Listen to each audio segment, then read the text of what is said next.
Gusto yan bago mo ilakad? Baka kasi Hanapan mo lalong idol. lumala eh. Kailangan ko kasi maakyat yun, Totoy, sa lalong madaling panahon. Nagtataka man ay hindi na ako nag-usisa pa. Dahil wala ang aking ina, ako na ang nagdesisyong pagbigyan ng hiling ni Sharon. Iika-ika ito habang umaakyat sa bundok. Kung todo alalay naman ako.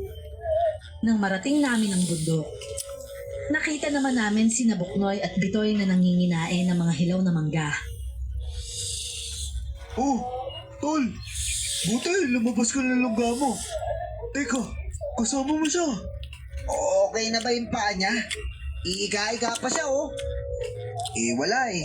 Mapilit siya kaya pumunta kami dito. Sa bagay, ako nga, kalating araw pa lang na nasa bahay, nabuburyong lang. Isa pa kaya na 4 na araw na yatang nasa bahay niyo lang.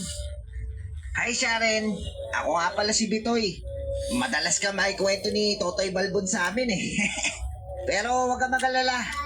Mga pambata lang ang pangalan namin pero matured talaga kami. Masaya akong makilala ka, Bitoy. Alam ko naman na matured na kayo.